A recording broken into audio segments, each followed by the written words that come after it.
just outside a mall in Coquitlam, BC. And there are so many people smoking. It's like, who still smokes in this day and age? I've got a couple of friends who were smokers. I think they've all quit. Maybe one of them hasn't. But I feel like we are like the tail end of that generation, surely, right? Who's still smoking? It's ludicrous. But it reminds me of, I read this story the other day. So I was mentioning how much I like the game Star Control 2. I found a big list of recommendations from the two lead guys who made Star Control, books that they referenced. But this one, the one I'm reading now, the guy's name, I believe, is Larry Niven. I don't have the book with me because it's rainy as fuck today. Maybe you can hear the gentle pitter-patter. It includes the very first short story this guy ever wrote. And he even says in the introduction, he's like, I don't really care for this very much. I kind of wanted to leave it out. But for the sake of completionism, if you bought this collection, you probably want all the stuff. So here it is. And it's funny because it's his first story. It's from, I think, 1977. But it's immediately ludicrous.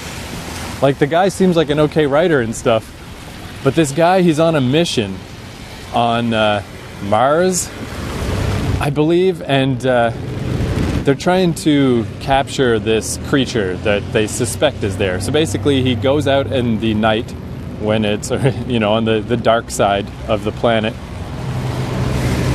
turns off all his own lights, and he just has to wait for 20 minutes, 40 minutes, whatever, and hopefully lure out this creature. So it's not that long of a wait. He doesn't actually have to do anything, he just has to wait. This is obviously an extremely high-level mission because it's on another planet. He's in a space suit, he's on another world.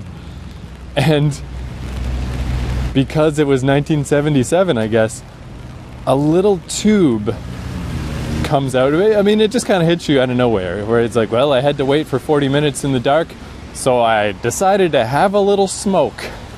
So within this guy's spacesuit, a little tube comes out and goes into his mouth, and he has a little smoke, and a little space smoke. Nice relaxing space smoke. And then he empties out his little space pipe. He thinks about how great these modern spacesuits are, and it was the most ridiculous thing I have maybe ever read. Why in God's name would there be a built-in pipe within the enclosed environment of your spacesuit? Because, like, first off, as an astronaut, maybe you shouldn't be smoking at all, but surely you can wait the 40 minutes till you get back to the fucking ship, right? Like, for fuck's sake. And it's just so absurd. Like, it's just so crazy how mired in one's cultural milieu, a person can get, that they just think that that's a normal thing to put in a story. Like, maybe it even went the other way. Like, to me, that seems so crazy.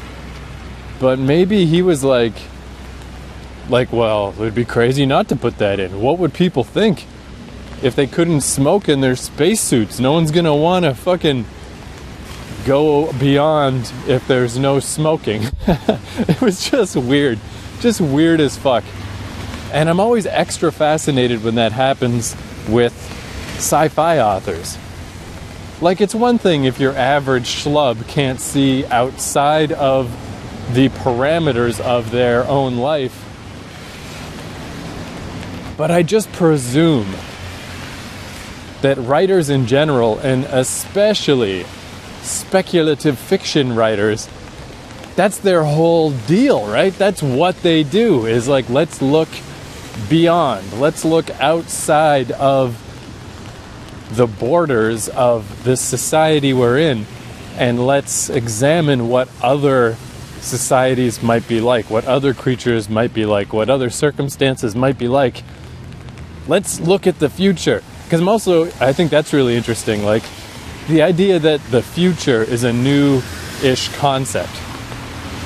Like, in the days of castles and moats and shit, they didn't have stories about spaceships, of course, because they didn't know about space. They didn't have enough understanding to even be able to fantasize. To them, they thought it was going to be castles and moats forever. Just bigger castles and bigger moats till the end of time. And I feel like we got over a real big hurdle with the ability to conceptualize of what we now call science fiction. So yeah, to see one of those guys, because I also just feel like 1977 isn't that long ago. I mean, I was born in 79. It's not like this story is from 1930 or 1940 or even 1950. Astronauts don't smoke in their spacesuits. It's just so fucking stupid. But then beyond just an opportunity for me to belittle and mock the work of others, it does kind of make you think like I wonder then what I'm missing. Like, what is it about this society I'm in right now that I just take so for granted that I'm overlooking that it's in all my work? 50 years from now, is somebody going to read my stuff and be like, look at this 2018 fucking dickhead. This is ridiculous. Everyone's drinking coffee? No one drinks coffee anymore. Coffee's bad for you. Coffee is like bug poison that makes you crazy. How weird that everybody drank coffee back then, and they just thought it was so normal that even in their conception of the future, everyone was still drinking coffee. Like, is that gonna happen? I guess there's no way to know, and that's the whole point. Yeah, it's just wacky. And that's just a tiny, silly little example, and I just think it's also very funny that it's his very first ever story.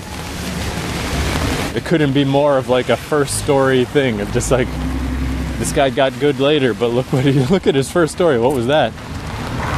A bigger example that I always find, I just kind of keep rolling around in my head with no particular answer, is that guy Orson Scott Card.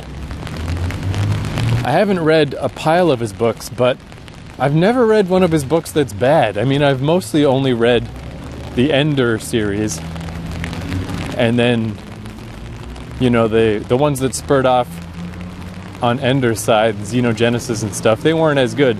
But then he started doing all the other ones, Ender's Shadow and such. I didn't read all those because they just won't stop coming out. But what I've read, I mean, I like them. They're pretty good. Ender's Game is, of course, a classic. But if you really want the good shit, one of Orson Scott Card's very first novels, my friend Heidi lent me this book back when we were both projectionists. It's called A Planet Called Treason, and then he revised it and put it out again as just Treason. I've read both versions and I don't know what the difference is, so either one is fine. It is so fucking good.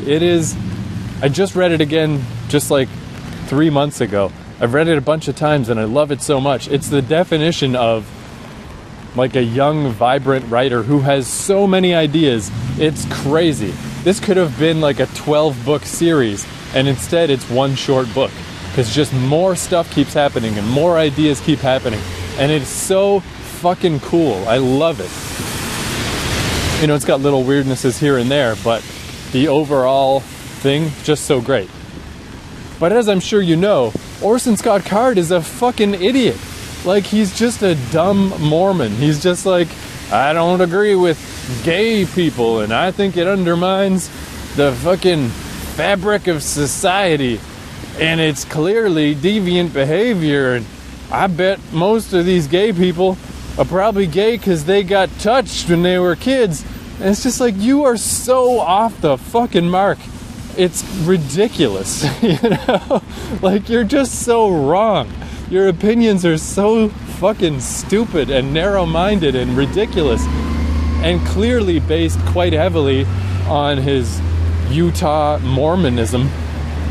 And again, it's like, maybe I'm just expecting better of writers.